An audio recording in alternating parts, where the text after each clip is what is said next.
Evening, Rabbi. Good evening. Good evening.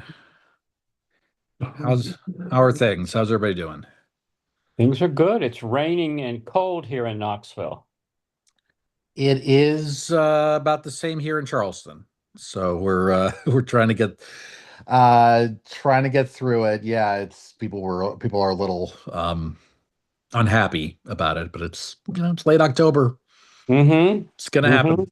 It's gonna Mm-hmm. happen. So good. All right. Well, hope everybody's hanging in there otherwise. And glad that you've joined us. And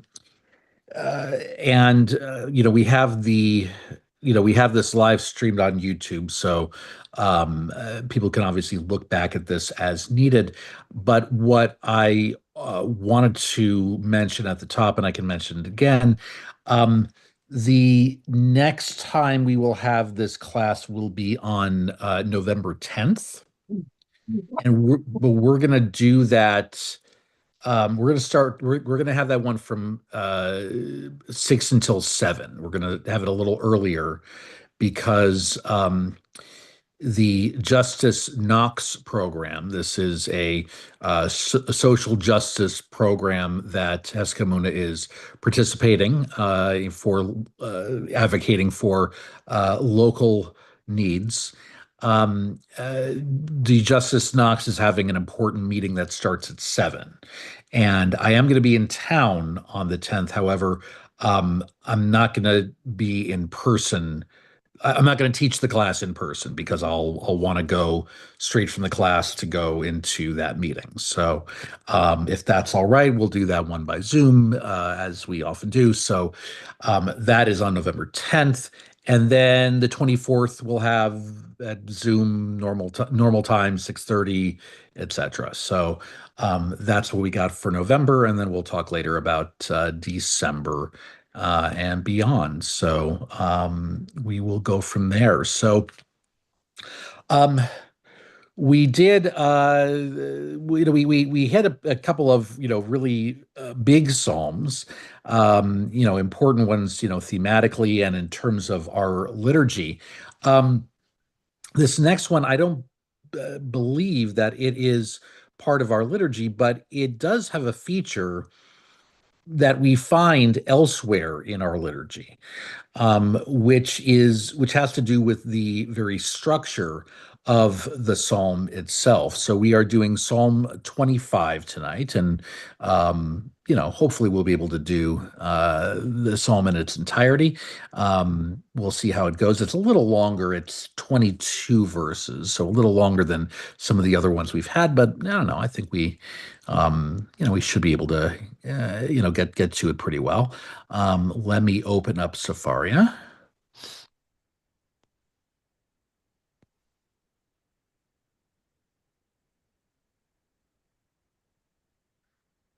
Okay, let's see. All right, number 25. Let's go to translations. We'll do this one. And we'll just, I like to play around with the format, hopefully in a way that's hopefully that's pretty reasonable to follow. So okay. So for those of you watching this, those of if you're looking at the screen, um, what you will see is that um, there are Hebrew letters in front of the English translations. Now, um, and if you are familiar with the Hebrew letters involved, you will notice that at least the way it starts with Aleph, the Hebrew letter Aleph, which actually um, let me identify this. And look, I know that some of you know Hebrew, but others, it may be new to you. So I want to make sure that I'm pointing this out. So the first one here is the Hebrew letter Aleph. That's in front of the translation of the first verse. Then sorry, go ahead. I'm sorry. I didn't realize you were talking what you're talking about. Olive Beck Gimel. Yeah, I see that now. Yeah, all right, absolutely. So yeah, so we start with the Hebrew letter Aleph, then we have the Hebrew letter Bet, and then we go to the Hebrew letter Gimel, and it goes on like that. Now Aleph, Bet, and Gimel. And again, I know some of you know this, some of you, maybe new. Aleph, Bet, Gimel are the first three letters of the Hebrew alphabet, also known as the Aleph Bet. Now, what you should know, in addition, though, is that so in this sense, this is an acrostic poem. Um, this is one of nine acrostic poems that we have in the Hebrew Bible. Or sorry, it's one of nine that we have in the book of Psalms. The only other time we have that, we do have it elsewhere in the Hebrew Bible, but only in one other book. Can anybody guess what the other book is that has Hebrew has acrostics? Proverbs 31st chapter. Um, Lamentations. Yeah, Lamentations was the answer I was looking for. But you know what?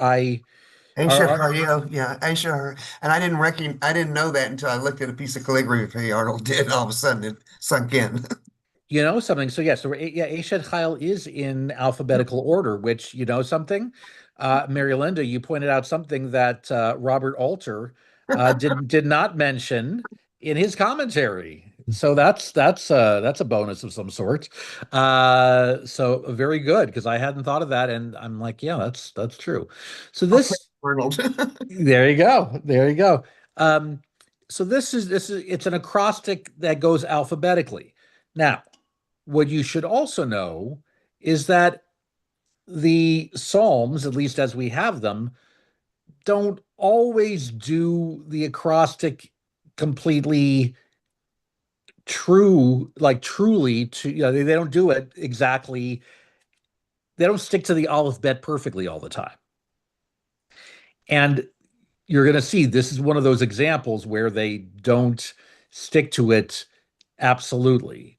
And and Alter offers like a couple of different suggestions why or what it may have been or why that may have happened, but it's it's a little mysterious. There are other times where you have again these acrostic that where suddenly we skip a letter or two. We kind of do that. But the first one here, right, is in verse one. But wait a second, if you look at the Hebrew of it, if you look at the Hebrew of verse one, well, wait a second, this letter is not an aleph. That's the letter lamed. So why do we say that that one starts with an aleph? It's because this first word here, le David, it's a superscription, meaning that this is a psalm of David, le David, right, of David. And so is that, I mean, it is technically part of the verse, but when we think of the verse actually beginning in terms of the content, you're really looking at this second word, elecha, which does indeed start with the letter aleph. Okay. So that's one of the mysteries revealed. Well, Um, Rabbi, but looking yeah, at the English of David is on a line by itself. Why wouldn't Lo David be on a line by itself in the Hebrew? I guess it depends on how you format it. Like, uh, I mean, there are very few instances in which the formatting of ancient of biblical texts um, are specifically laid out for us. In other words, like how they should look on a page. the main example of how we have traditions of how it looks on a page is really, really it's Torah scrolls.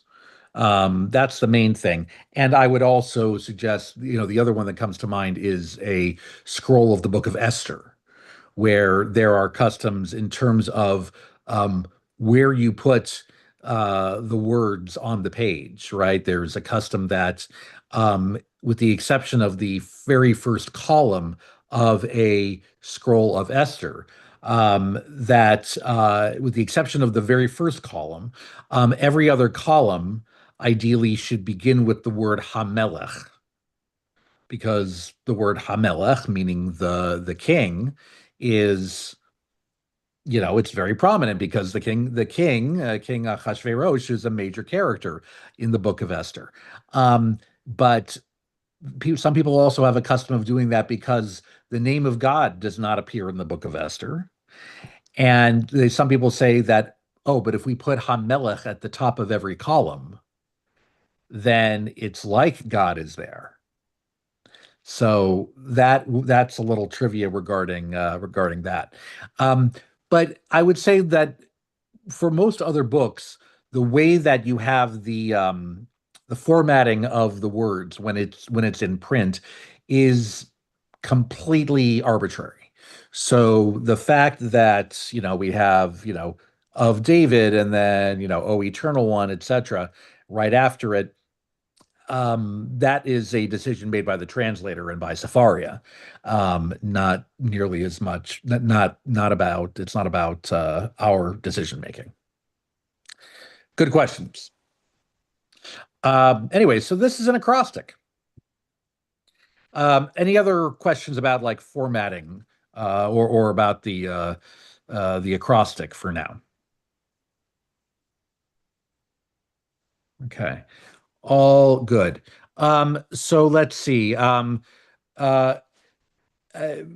just to include you, Mary Linda, how are your eyes tonight? Today. It's every 4 weeks that I'm not.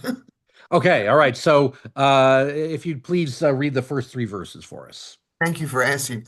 O of David, O Eternal One, I set my hope on you. My God, in you I trust. May I not be disappointed. May my enemies not exult over me. Oh, let no one who looks to you be disappointed. Let the faithless be Oh, sorry. Yeah, empty. Be Let the faithless be disappointed, empty-handed. there you go. There you go. Okay, thanks. Sorry. Yeah. Good. So uh, now, kind of a different, this is one of those cases where, translation maybe kind of plays a little bit, especially with verse one, where it's like, Elecha Adonai nafshi esa, where it's translated, "O Eternal One, I set my hope on you." Um, the a more accurate translation may be, "I lift my heart toward you." That's closer to what Alter has to say because, or lifting one's heart. It actually doesn't say heart though. It could be more of, but the word that I'm, perhaps, kind of playing with is this one here, nafshi, nefesh, which means it means like different things, but one of the things it means is like breath, which refers to like the life breath. So when we talk about nefesh, oftentimes we're talking about, sort of the essence of, I lift up my, my essence. Well, okay, that doesn't really make, that's not, in English, like lifting your essence. I mean, it sounds kind of vague. So to set my hope on you, again, it is a little proverbial, but it is, but I mean, I think it does capture the idea of it. Alter comments that the Hebrew noun used as nefesh, meaning essential self or life breath. The clear meaning of the idiom is to pray fervently or plead. So, you know, uh, it's like I set my hope on you. We are playing with this a little bit. It is more idiomatic, but but not without merit. So, so it's like, all right, I'm setting my hope on you. Then a fairly common trope in verse 2, I trust in you, God. I want to, I don't want to be, may I not be disappointed. May I not be, I mean, Evosha might be more like, may I not be embarrassed or shamed. And then, may my enemies not exult over me. Okay, well, we talk a lot about enemies, and that's not going to go away, over the course of the Psalms. Um, and and then it goes not just from first person, but no one who looks to you be disappointed or should feel ashamed. Instead, let the bad guys, if you will, let the faithless be disappointed and empty-handed. Um, so a little bit of repetition there in terms of that. Um, the comment that Alter gives here is for verse 3, in the Hebrew, the positive and negative use of the verb trace a perfect chasm. So, because listen to how the Hebrew sounds. Gam kovecha lo yevoshu. Yevoshu habogdim rekam. Right? In other words, like if you were to, and again, I'm playing with the translation a little bit, no one who looks toward you should be ashamed. Shame should fill those who are disappointed. Right? So you're basically starting the second part of the phrase with the same word as the end of the first phrase. Kind of a neat way of doing it. Maybe not the most common in Hebrew poetry, but or in biblical poetry, but that's pretty neat. Um, Yeah. And back to verse 2, Mhm. I don't know if it was just me, but it seems like this is a little chutzpahdik. Let's see. Verse 1. May I not be disappointed. It just there's Yeah. something about that just had a unusual ring to me. Yeah, yeah. I mean, yeah, I could see why it'd be easy to look at that and say, well, like it's like God, don't disappoint me now. I mean, like that it might sound a little I don't know, maybe a little yeah, a little chutzpahdik, yeah, to put it like that. Don't I want to be, don't disappoint me. Um, Rabbi, yeah, please. um, one group I really like is Nephis Mountain, and I thought I heard some other explanation what Nephis Mountain meant, but I don't remember what it was, but it didn't seem like anything like this. So Nefesh Mountain, are you I think I've heard that they're sort of like a Jewish bluegrass group. Yeah, Right, Do I right. say yeah, that right? Yeah. yeah. Um, so what would you say would be like how would that seem different? No, their name is Nephis Mountain, and I thought I'd heard some definition and it made it a lot more sense than what this was making. Sure, sure. So Nefesh means different things. I mean, Nefesh, I mean, I would say a more literal translation might be the idea of breath or, the breath that, that which sustains us. But Nefesh sometimes also means soul, Soul, Yeah, or it also sometimes refers to one's very life. And one's very life and sometimes you're talking about like sometimes like I feel like when people are speaking of like if you are sort of like talking about a group of people in the plural how many sometimes I feel like in the Bible it says there were like 70 nifashot, there were like 70 lives, 70 people. So it kind of has it has a, I would say, a very multifaceted meaning, kind of like, the word, shalom meaning, hello, goodbye, and peace. And then I think what is it? Aloha means hello, goodbye, peace, and there's a fourth meaning, right? Isn't love one of the other meanings? I forget. It's oh, am I on mute? No, No, no, no, aloha. Aloha is and I know that I used to live in Hawaii. Aloha was a blessing, and it was like the breath of life because you say aloha, you exhale onto the person, Oh, and so okay. it's like oh, aloha. Okay. So you're blessing them. It's like you're giving them the breath of life. And Okay. what is that other word they say? Mahalo or something? Mahalo means thank you, although a lot of people think it means trash because on all the public trash cans it says mahalo. Oh, I thought Oh, Thank you that for was the way they using were us. treating people yeah. as a blessing. Okay. I may have Interesting. put my own definition because the song that says, "I look in my eyes, when's come my help." That's one of my favorite songs. I may have just put my own thing in my head with that with it.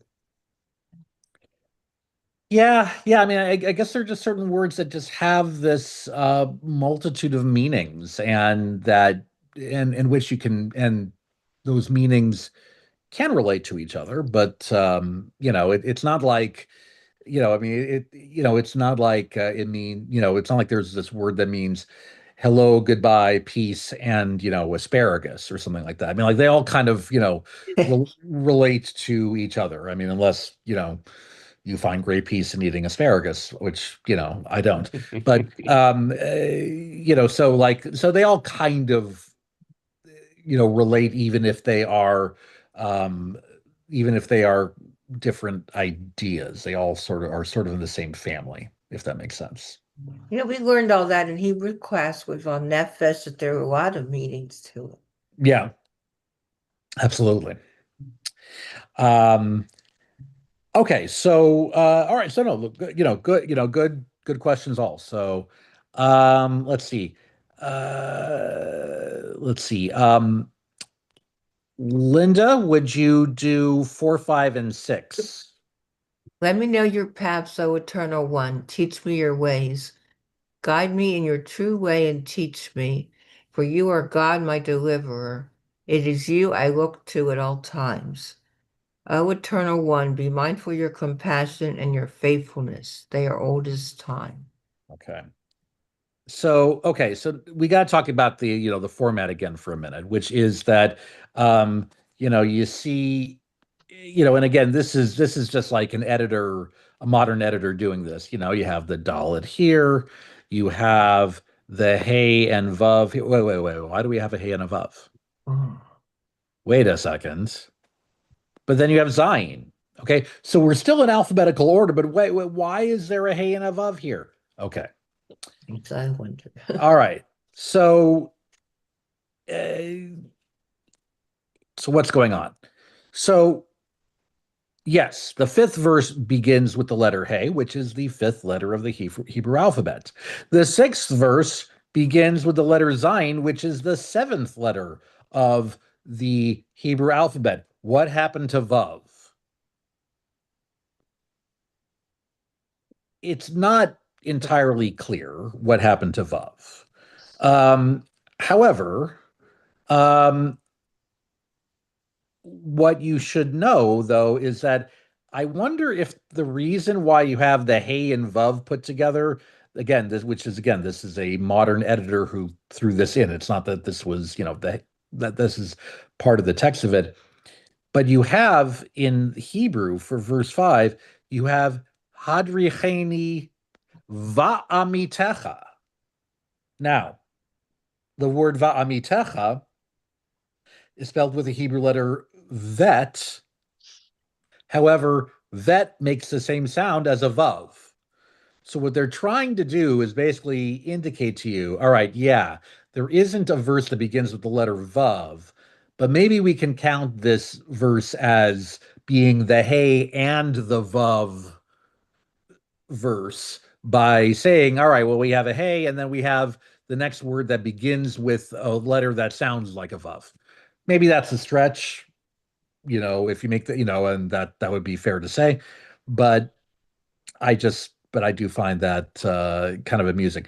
My guess is that there was probably at some point another verse that began with the letter vav that, for whatever reason, that was eliminated. Um, why would it have been eliminated? Oftentimes by accident, these things, because think about how, an ancient book is, you can't make photocopies in those times, right? You don't make you can't make photocopies. You didn't have the printing press 2000 years ago. You had scribes, human scribes who make, of course, human errors. And they're literally, copying, you know, off of another piece of parchment, right? They're copying down. And your eyes just every once in a while just going to glaze over something. I know that might sound like an overly simple answer, but it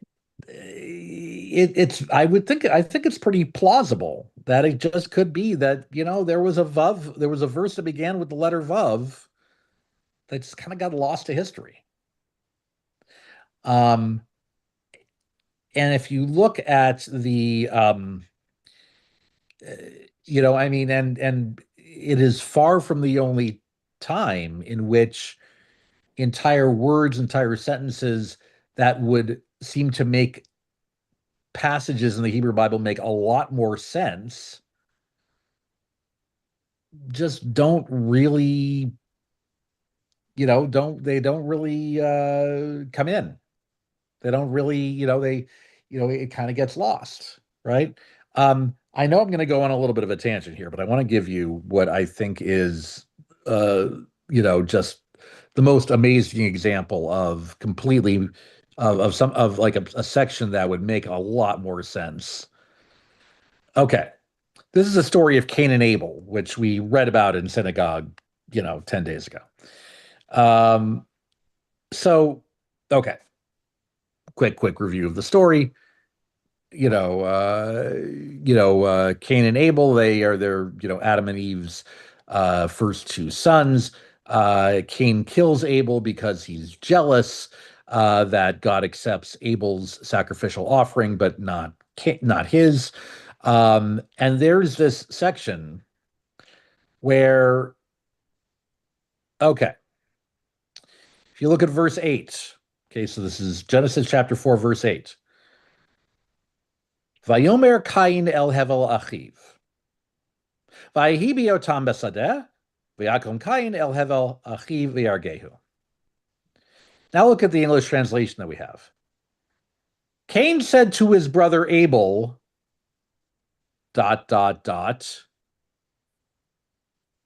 And when they were in the field, Cain set upon his brother Abel and killed him. And we, the reader, and I will get to the little footnote here in a second, but we, the reader, would look at that and say, what did Cain say to Abel? What in the world what was that? And wouldn't you have liked to have been a fly in the, not a fly on the wall, but a fly in the field to have heard what exactly Cain said to Abel? Right? But we don't have that. And so the Hebrew doesn't really make much sense. So there must have been, at least at some point, some evidence of what some section of what Cain said to Abel. It reminds me of a very good movie. If you've ever seen the movie Lost in Translation. Lost in Translation, and if you haven't seen it, I know I'm giving something away in the movie. I think the movie's been out for like 20 years, so I feel like I can give away something in the movie. I hope that's okay. But where, like the two main characters, you see one of them at the end whisper something to the other. You see it from a distance. You never find out like what the one character says to the other. You just see them, whisper it in the other character's ear. You never know. And that adds to the mystery of it all and to the sort of the complexity of the ending of it, which I think is pretty neat. I think it's kind of a neat way of telling a story. All right. Is that the case here? Let's look at this footnote. Let me try to do this a little better. Okay. Ancient versions, including the Targum. The Targum is an Aramaic translation of the Hebrew text of the Bible. Ancient versions, including the Targum, read, "Come, let us go out into the field." All right. So there are other versions of, translations or, different copies of this story when it was, written down that said, Cain said to his brother Abel, "Come, let us go into the field." And when they were in the field, Cain set upon his brother Abel and killed him. Okay, mystery solved, right? Okay.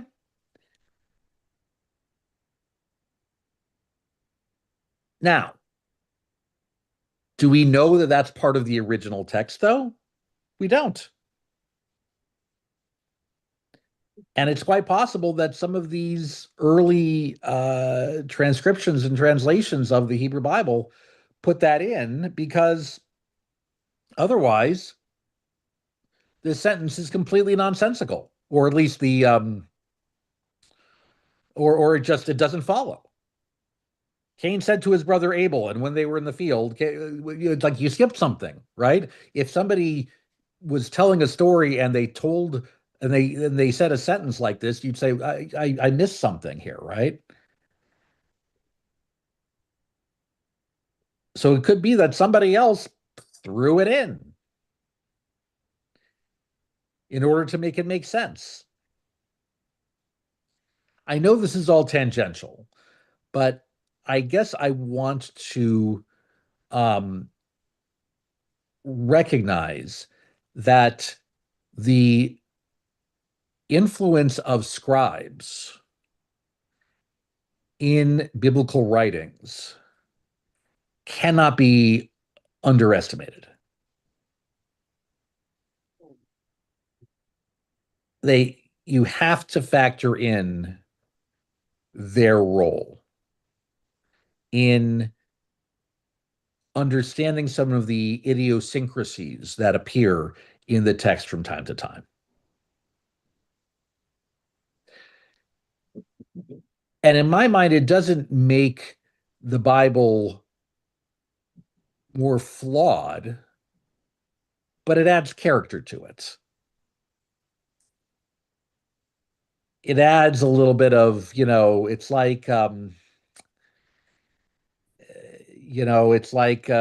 I liken it personally to like a baseball glove, right? You get a baseball glove and, when you first get it, right, it's this, really nice, leather, thing that you have. But you have to break it in, right? You have to like, because if you don't like break it in, it doesn't really like it doesn't close very well. Like you have to break it in. It's the same with with shoes, right? You don't like. Have you ever tried to take a long walk in shoes that you just purchased? I once did that. I once, got dress shoes. I mean, shoes, for, a suit or whatever it is. And I walked to synagogue, a long walk to synagogue in it. I got blisters. You have to work things in, right? You have to work it in. I think that these scribal idiosyncrasies, they add some of the texture to it. They they it's maybe it's not as pristine as you might hope it is, but it adds, character and um, conversation, certainly. Any thoughts about this? Well, it certainly, when we have different translations or different expectations, it certainly encourages more conversation and discussion. Yeah, yeah. Um, I think one time I was teaching this. I forget where or what context, but I had the students each come up with like, their top three possible things that Cain would have said to Abel. And yeah, a lot of them, one of their items was, oh, we need to go into the field. But I had them give different possibilities, and some of them said, some of the possibilities were, Cain said to his brother Abel, you jerk, why did you have to, one up me? Or, maybe Cain was like, yeah, well, you maybe you're better with me in this, but I'm better than you in something else. I mean, like they had fun kind of coming up with different possibilities. Because, you know, uh, it's because honestly, to fill it in by say, come let us go to the field, I mean, it's a perfectly logical answer. It's also, in many ways, the least interesting possible answer. I mean, it doesn't really add much to it except except that it answers the question of,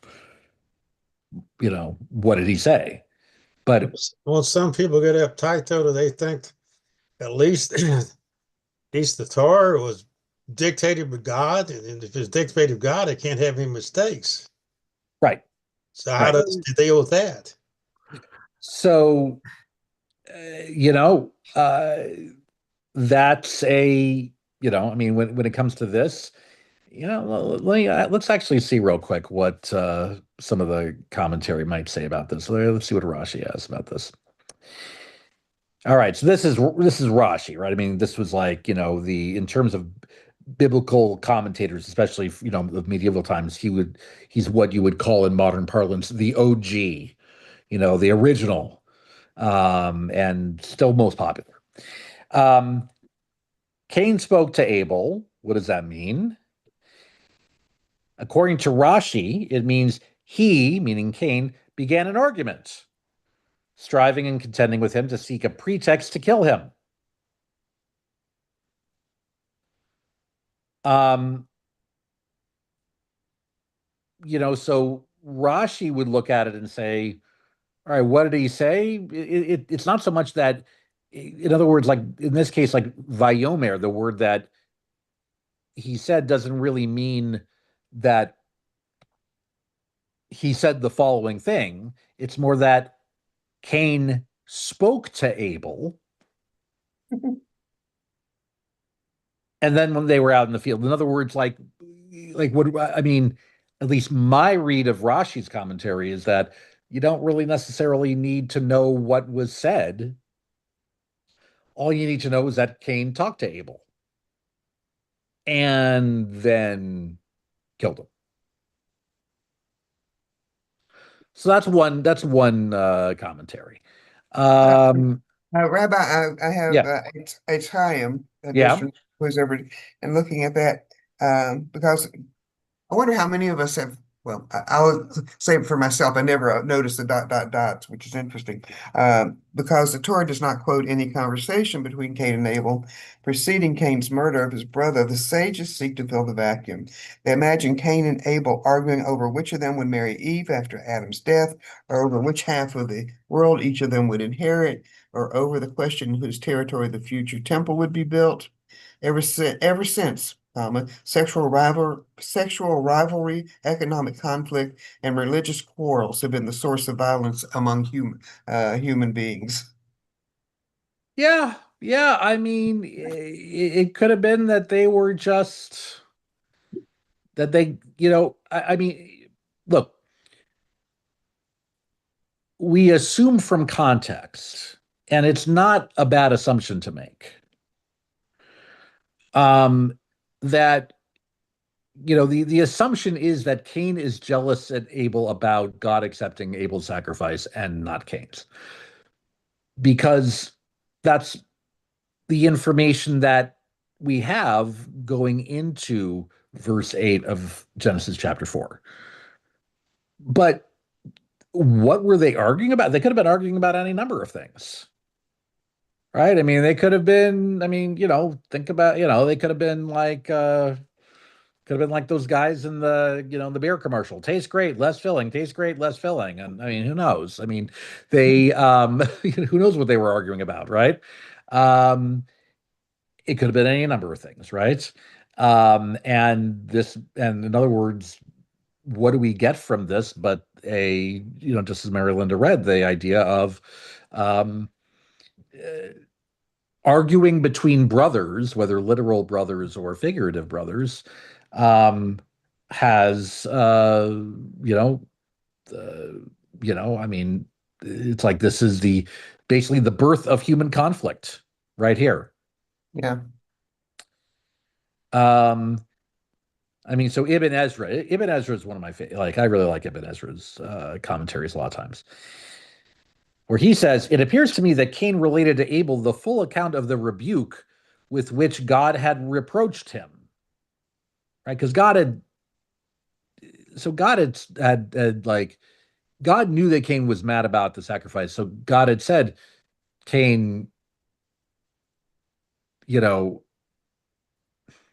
I know you're upset, but you can get through it, essentially. And then he goes on to say, those born on a dark day ask, how did Cain kill Abel since no swords were yet in existence? I love that phrase. Those born on a dark day, meaning the cynics of the world. This is a foolish question, Ibn Ezra said. He could have choked him or killed him with a stone or a piece of wood, inasmuch as there were thousands of stones and chunks of wood around. Like, in other words, how did Cain kill Abel? Oh, come on. He had a lot of different ways. Yeah. Whether he knew that he was actually, taking his brother's life is another, another question altogether. But but in other words, if Cain was looking around for something to, at the very least, hurt his brother, there must have been stuff around. I mean, it's a very different feeling you get from what Ibn Ezra and Rashi say here Yeah. versus the what the Targum adds. I mean, Targum makes it really very premeditated, says, "Oh, let's go there," and kills him. Now, with Rashi and Ibn Ezra, you really get a feeling there's an argument that starts to get out of control. Yeah.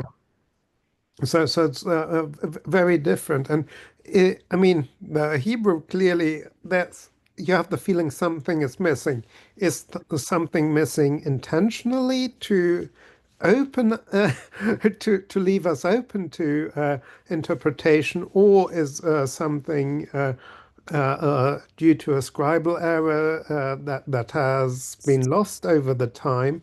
And even then, it doesn't mean necessarily that the thing that the Targum feels in is actually what was missing.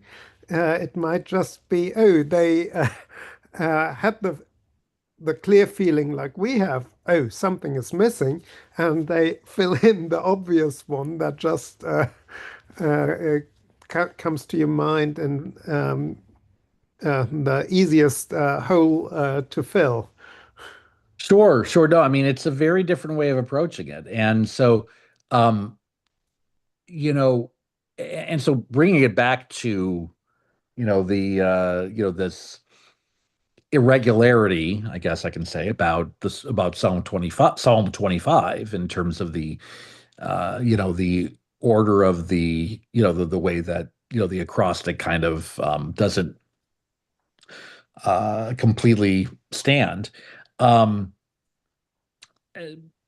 yeah, I mean, there are, this is one of the, it could be just one of those cases where just, um, an accident shapes shapes things entirely.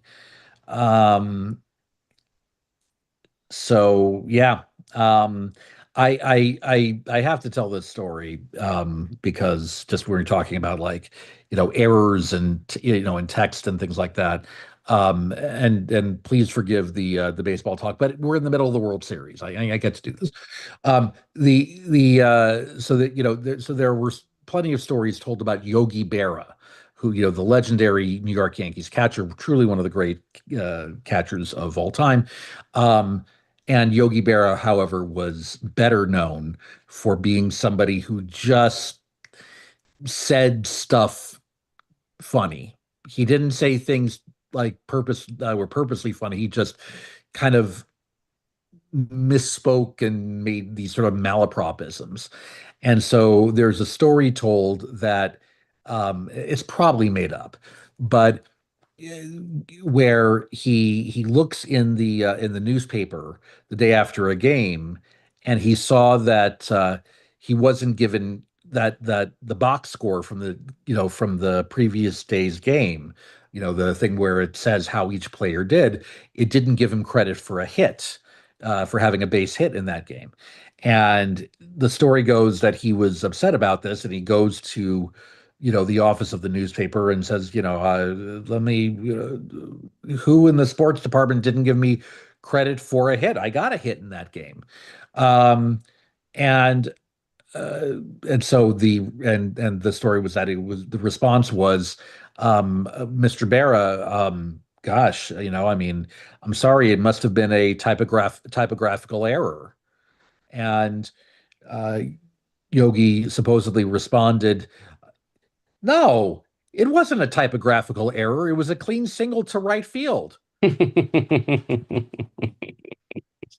Was something in the 1917 version, was 1955 reprint of it. It makes it a lot simpler. It's just got a period there, and then it capitalizes the A, and it saves all that discussion. It's just Right. you wouldn't think something was missing in the older one I've got. By sticking those extra two periods in there and not capitalizing the A, it raises all these questions over something that doesn't really matter. Yeah, I mean, and I think, I think what you're describing though is consistent with Rashi's view on it. Um, and I appreciate you bringing that up because, like, so, but Rashi's view on it, meaning that it probably means Cain said to his brother Abel, period, meaning it probably means that Cain spoke to his brother Abel, and whatever Cain says to Abel, maybe we don't know that, but at least that's a complete thought. Cain spoke to his brother Abel.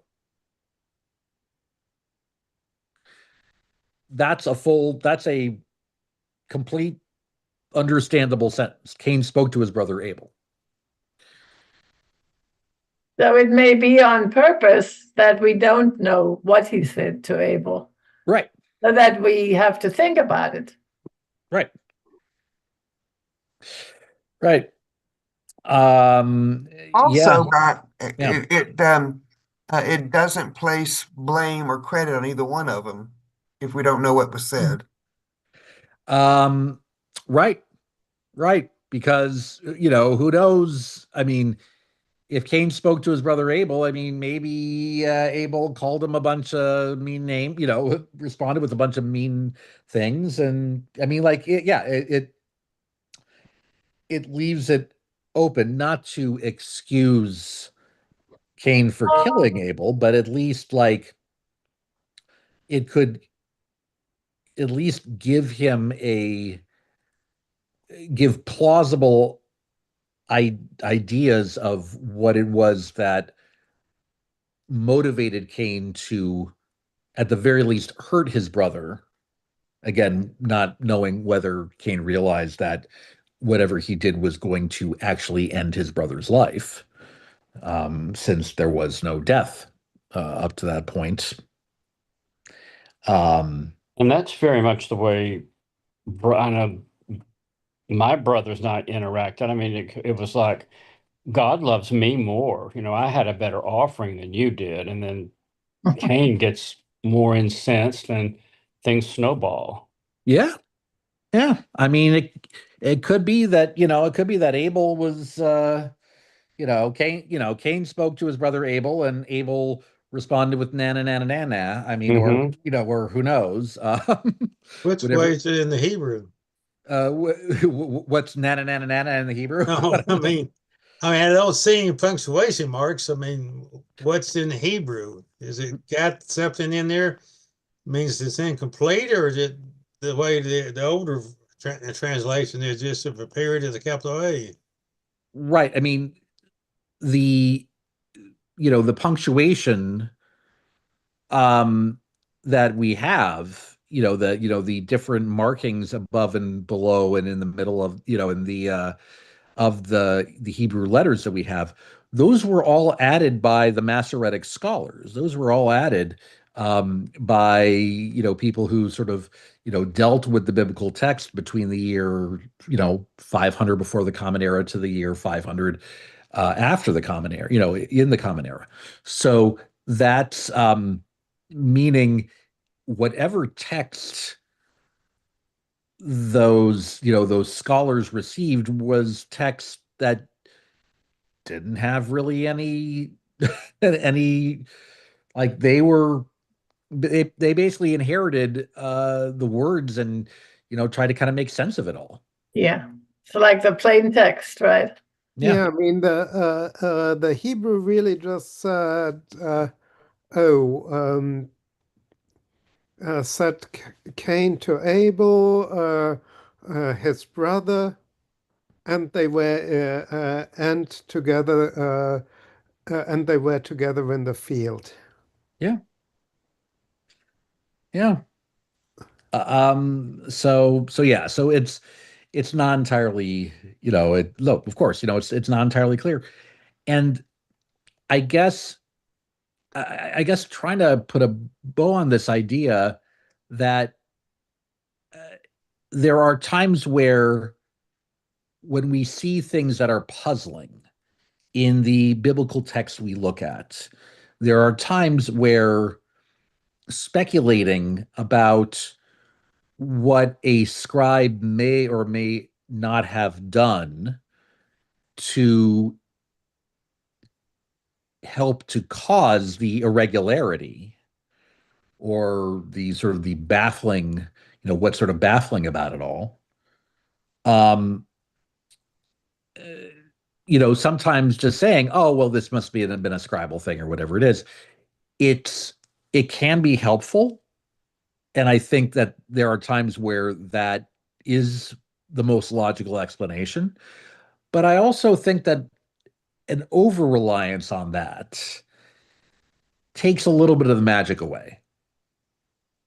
In other words, whatever you like, if we were to look at all things in the biblical text that we find puzzling and say, oh, it must have been a scribe messed something up. If we did that with everything in the Bible, then it really kind of it takes away all the nuance. I think it takes away all the um, uh, and I do think there is more to this text than simply um, putting everything on the scribe's performance. Yeah. Um, Sometimes also the editor or the translator can mess things up. Look at the translation, the very first line that we see. Sin crouches at the door. That should be crouch, not couch. yeah, Nobody caught it. yeah. So, And well, a lot of people proofread that. Yeah. I mean, exactly. I mean, sin couches at the door. I mean, okay. Are we are Any we image. are we building furniture? What are we doing? It's I mean, and I mean, and that look, and that verse is very difficult to to sort of figure out. So yeah. So obviously, look, I mean, I did certainly intend to, to get in, to go through all of Psalm 25, but I guess we can say that tonight we weren't able. Ah. Um, but hopefully, I certainly do hope that look, I mean, this is why I don't mind and sometimes encourage tangents because I think hopefully we can add, that it adds depth to what we talk about. So, and the nice thing about also the way this, our Psalms class is formatted is that, all right, we didn't, finish it this time. Next class, we'll go back right back to it. I don't have a specific deadline. I really enjoyed your leading into the discussion about the ellipse in the Genesis. It was fun and all the things we could conjecture and make and sort of and that's part of what our discussions are for. Exactly. So I mentioned this at the top, but I don't think everybody was logged in, which is that the next class will be in 2 weeks. It'll be Monday, November 10th. However, I'm going to I think this was something suggested earlier, which is that I'm going to start it earlier. I'm going to start it at 6 instead of 6:30. The reason being that there is a meeting of the organization Justice Knox, which Heska Muna is part of, and it turns out I'll be in Knoxville at that date, and I would like to attend the meeting from the beginning if possible. So I will teach this class next on November 10th, What 6 to time 7, did it start, Justice Knox? at 7. So I will teach this from 6 till 7, and then I'll go, right into the meeting. Well, you'll be in town. I will be in town. So I will not. So my guess is that I will not be teaching this class at the synagogue. So it will be Zoom only on November 10th. But then we will, I will, again, tangents are welcome, but the main agenda will once again be Psalm 25, and we'll see how we do. Okay. Okay, thank you. Have a good Thank you much, everybody. Appreciate Thank it, you. and we'll see you soon.